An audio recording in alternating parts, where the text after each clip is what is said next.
Since the beginning of Runeterra, we have seen many great warriors, and there are some great ones. Darius, the Hand of Noxus with his massive axe. Garen with his judgment ability, which causes him to whirlwind and just chop everything up around him.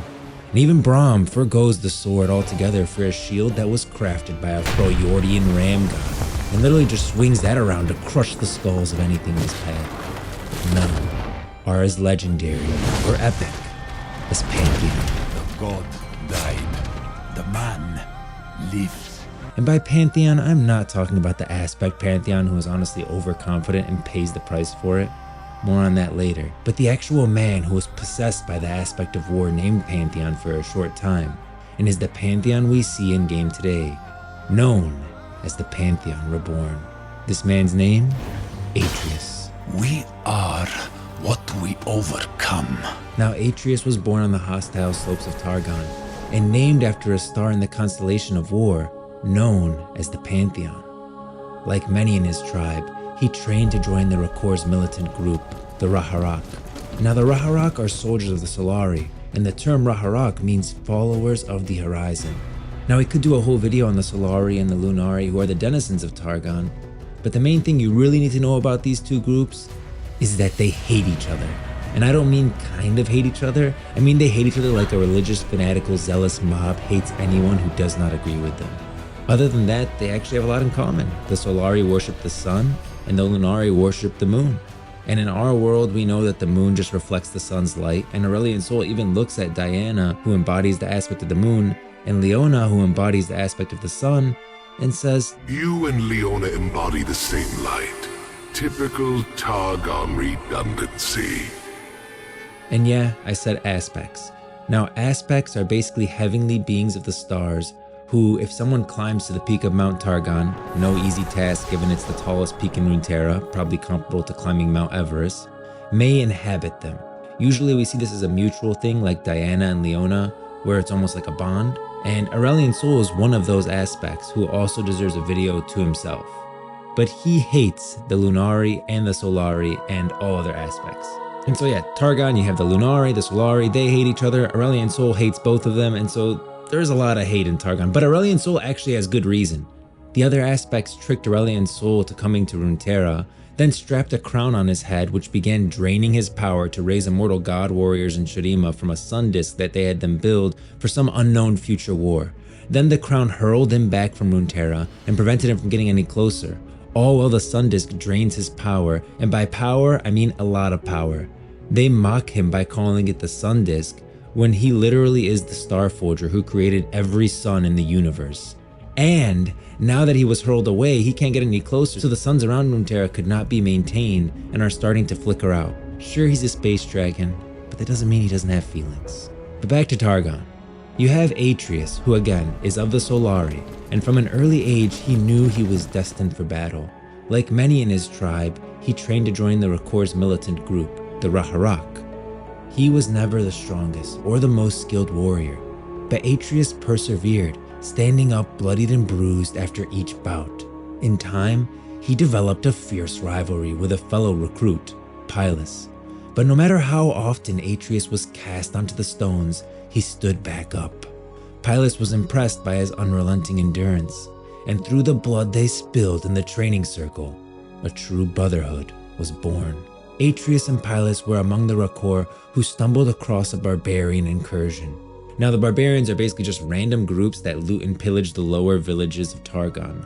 Now, the Rakor, they don't like that very much, so naturally they butt heads. And by butt heads, I mean violently slaughter each other. There is one instance when Leona, who embodies the aspect of the sun, came across barbarians raiding a Solari village. Leona set their leader Dragonhelm ablaze and rained balls of fire from the sky on the rest. Now, Atreus and Pylas are eventually ambushed along with their patrol by one of these barbarian raids. Atreus and Pylas are the only survivors, with the rest of their patrol dead. So what does Atreus do? Well, he asked the aspect of the sun, Leona, to destroy these trespassers. But Leona refused. Why did Leona refuse? I honestly don't know. She literally unalived an entire group of raiders in holy fire once, so not sure why she refuses here, but she refuses. And this pisses Atreus off, to the point where he decides, I'll just climb Mount Targon myself, claim the power of the aspects, then return to kick some barbarian keister. Keep in mind, climbing Mount Targon is no small feat, okay? The ascent is literally considered impossible by almost everyone in Runeterra, to the point that in Demacia, when someone commits a crime that they need to be executed, they exile them to climb Mount Targon, which is pretty much a death sentence. Now, most Demacians say, yeah, sure, and then go live their life somewhere else in Runeterra. Although there is one who does climb, which is a story for another time. I mean, even the Targonians themselves know this is a death sentence. That is why they call the ceremony before someone attempts to climb the mountain the farewell. It is because that day marks the moment when the fate of their souls is placed in the hands of Targon, and most likely never to be seen again. But Atreus and Pylas, pissed that Leona won't kill the barbarians, swore to capture the power of the aspects themselves by climbing to the peak of Mount Targon. They underestimated how arduous the ascent would be, with Pylas shivering his last upon finally reaching the summit.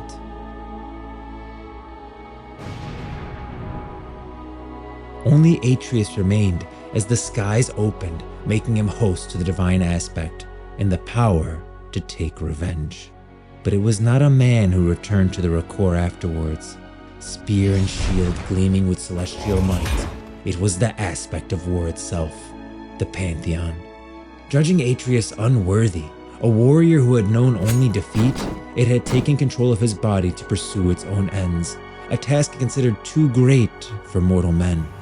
Cast into the furthest corners of his own mind, Atreus endured only vague visions as the aspect scoured the world for Darkin, living weapons created in a bygone age. Darkin really deserved their own video, but all you really need to know here is, remember how the aspects used Aurelion Sol's power to raise immortal god warriors in Shurima via the Sun Disk for some unknown future war? Well, that war ended up being a war with the Void and Acathia. These Shuriman god warriors helped to defeat the Void, but became corrupted in the process, now referred to by the people of Runeterra as Darkin. Things get so bad that the aspects of Targon are forced to intervene. These are the Darkin that Pantheon is hunting. The aspects of Targon help the mortals fight back and teach them how to trap the Darkin in their weapons. But should a mortal ever take up one of these weapons, they will become possessed by the Darkin. Now there is some instances where it seems like the mortal can kind of fight back against the Darkin control, such as Cain, while in the case of others, they pretty much become fully possessed and taken over by the Darkin. Now eventually Pantheon was goaded into battle not far from Mount Targon by one of these Darkin, known as Aatrox. Their fight raged into the skies and swept through the armies of men beneath until the impossible occurred. The Darkin's god-killing blade was driven into Pantheon's chest, a blow that carved the constellation of war from the heavens. But as the aspect faded, Atreus, the man it considered weak, awoke once more, impaled upon Aatrox's blade, and with the power of the aspect's weapon dimming, he took a ragged breath and spit in the Darkin's face. Aatrox sneered and left Atreus to die. Even impaled on a blade, I will press forward. Hours later, as the crows descended, Atreus painfully stood back up, stumbling back to the Rakor in a trail of blood. After a lifetime of defeat, his will to live and his anger at betrayal were enough to stave off the death that had claimed war itself. Atreus recovered on Pylas' homestead, nursed back to health by his friend's widow, Lula. There, Atreus realized he'd spent his life looking to the stars, never considering what lay beneath. Unlike gods, mortals fought because they must, knowing that death lay in wait. It was a resilience he saw in all life, the threats unending, resting and recovering, and months before he could even lift a spear, Atreus looks out the window, and what does he see? Barbarian invaders now threatening the Rakor's northern settlements, including Lula's farm. Rather than nurse his wounds, Atreus was determined to end this scourge himself and set out with the aspect's dulled weapon in hand. Yet, when he arrived, he found his sworn enemies already under siege. He knew from their cries, from the overwhelming stench of blood, they faced Aatrox. It was Aatrox who had driven the barbarians to Targon, Atreus realized. Though he'd consider them his foes, they were much like the Rakor, mortals who suffered in the conflicts between greater powers. Atreus felt a cold rage at both the Darkin and the Aspects. They were no different. They were the problem. Atreus put himself between the Barbarians and Aatrox. Recognizing the battered shield and the spear of the fallen aspect, the Darkin mocked him. What hope had Atreus now, without the Pantheon's power? But even though Aatrox's blows cast him to his knees, Atreus' own will reignited the aspect spear. Upon hearing the cries of the people around him, and with a mighty leap, he struck the blow that severed the Darkin's sword arm. Both Blade and Darkin fell to the ground. Only Atreus still stood, and watched his namesake star blaze back to life in the heavens. And if you separate the Darkin's blade from the body of the possessed, the Darkin's soul returns back to the weapon, until another mortal possesses them. Though he often yearns to return to Lula's farm, Atreus vowed that day to stand against aspects, ascended, demons, and any who wield power so great it can only destroy. Forsaking his own name, he has become a new pantheon, the aspect's weapons fueled by the will to fight that can only exist in the face of death. For with the divine pantheon gone, war must be reborn in man. And that is why Pantheon is the greatest warrior in Runeterra.